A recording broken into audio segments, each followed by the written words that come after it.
What's up, beautiful people? In this video we will be fertilizing the front yard garden. Okay, it's fertilizing time. We already did the fish fertilizer previous video, and this one we're going to use the bone meal, the blood meal, and the sustain. Okay, and even as I do it, I'll give you and tell you the benefits of them for the various items in your garden. Let's go ahead and fertilize. What's up, beautiful people, and welcome to another episode of Don't Keep Up With the Joneses. Don't keep up with the Joneses. Don't keep up with the Joneses. Don't keep up with the Joneses. Don't keep up with the Joneses.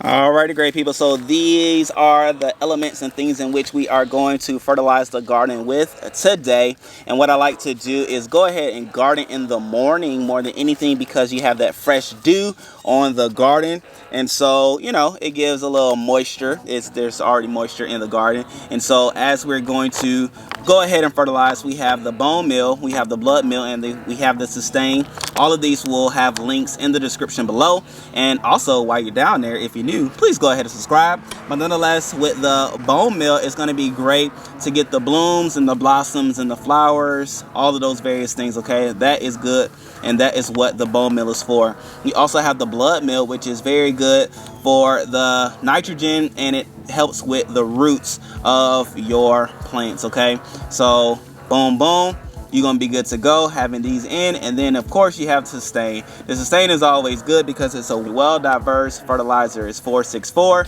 Of course, with your nitrogen, your phosphorus, and your potassium, you're going to have what you need. And so what I want to do is create a mixture of the three and then fertilize the garden accordingly. In this mixture, we're gonna put some sustain in the mix, in which it has a smell that only can be described as you'll smell it when you come in contact with it. You have your bone meal,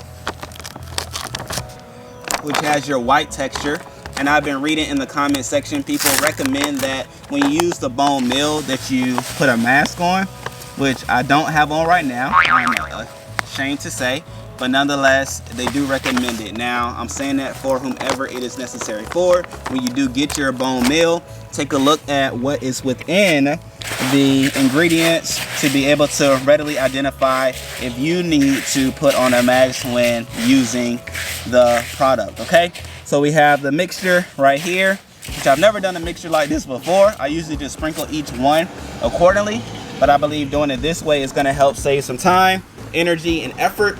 And so as we have the mixture, what we're going to do is go ahead and sprinkle along the base of the plant, because you want it to get to the roots area. And so doing a nice dusting sprinkle will grant the plant, the opportunity to get the nutrients that these fertilizers have. And so we're just gonna go around the base of each one like so and give it the fertilizer necessary for growth and opportunity. That's all you have to do, really. I mean, I might even, I don't want to sprinkle it from the top. Go definitely along the base, because you don't want the fertilizer to sit on the leaves.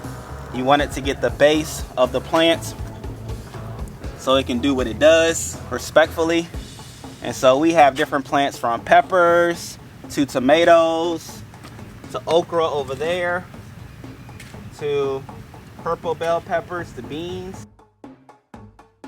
that is getting this fertilizer treatment. And I'm saying that to say all your different plants in your garden can benefit from this fertilizer mixture, even seedlings. So as you are fertilizing your plants, don't feel like certain vegetables don't need the fertilizer. No, all of them can benefit from this mixture, just as we as humans need food to grow, to thrive. So do our plants in the garden. So here are my carrots over here. I'm gonna go ahead and fertilize it already, even though I don't see them. Especially my bean plants. What I want to do is go ahead and fertilize the soil around. lettuce. I got some edamame growing in here. My rosemary, my collard greens, some more beans, my kale. We're all benefiting. Also just pour that in there like that. You know, when you have to stretch out, do what you have to do. You don't want to be hands-on. Just sprinkle it out. But this also gives you time to pick weeds if there are weeds in your growing areas. It allows you to take care of those. And as you fertilize your garden, you get to see what's going on with your various plants. You also get to learn and observe how they grow, which, you know, I thought these were beans, but I see these are vine pea plants. And so, you know, it's all good.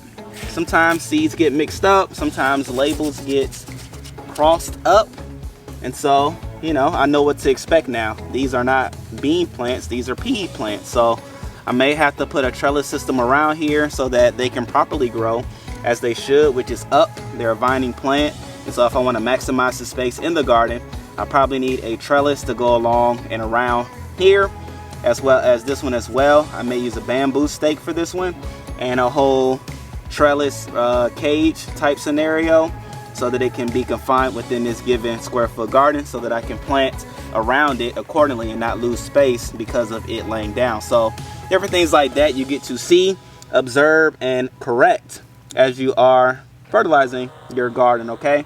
So don't just sprinkle and go, but pay attention to what's going on as things grow in your garden. Even looking at leaf damage, those things matter. So we have fairly new crops that we have planted in a raised bed, which is prime for getting fertilized because they are new, they are excited, they are being implemented to what's taking place. And even for those that are wondering, this is an organic mixture of fertilizers, so a little bit can go a long way, but I'm saying that to say you can't overdo it. However, don't feel pressed or pressured to like measure it out, to put certain amounts or exact amounts on your crops. Do what feels right, what looks right, and what your budget allows. Ultimately too, budgets will determine the fertilizers that you plant or use. However, what I'm showing are the ones that I use and benefit from. I even use some mixture in my 5-gallon buckets, which we have my loofah plant growing over here. I'm gonna let that area do what it does. I have some carrots and things growing over here, which, oh, we have some peppers as well. I'm gonna go ahead and fertilize the peppers. It's gonna be good for it, especially the blooms. And within this 5-gallon bucket, I'm just gonna show you all, we have a basil plant growing, a lemon basil plant growing, and we also have the jalapeno pepper plant growing as well. And so the basil cooperates and companion plants with the jalapeno pepper to create a nice energy, a nice synergy. This protecting this from different pests and things like that, and so it cohabits together. And so this is what you can do in a 5-gallon bucket if having a whole yard isn't your thing or isn't your scenario right now. You can commingle even in 5-gallon buckets. So I even moved this rosemary plant out to the raised bed area. As those things continue to grow, I'll put that to protect these plants. And so, you know, it all works together, and it all can work together when you know what you have to work. And so we have sage. I'm gonna go ahead and give it some as well. And then we have my itty bitty pineapple cherry tomatoes. We go give it some fertilizer too. And we have some marigolds that we're gonna cap it all off as far as the fertilizer with. And just like that, great people, we have fertilized the entire front yard garden, which I'm excited about that method. It was a whole lot easier than walk around with 3 bags fertilizing as I go for the things that are growing. However, doing it in a way that you have it all mixed together and just sprinkling it as you go probably was the most time efficient and best way of doing it. So again, that's the beautiful thing about just naturally videoing as I am out in the garden, because it allows me to be free and allows us to come up with new ways and concepts in doing the things that we normally do, usually do, and have to do in our garden gardens, okay? So with that being said, I hope that you enjoyed what you took part in, and I know that you did, so please go ahead and subscribe, smash that like button. I much appreciate it. And yeah, I'll see you on the next video, man. This is fun. I am excited about it. Again, make sure you go to the other video that was talking about the shift in how we're doing things. I was wearing a white shirt. We're doing a giveaway for 4 people joining the gardening squad, okay? So go to that video, see what you have to do, make sure you comment and all those different things like that. So go, hurry up. The giveaway is coming up soon, this week, okay? So go ahead. Bye, peace. Wait, I gotta do the exit correctly. Peace.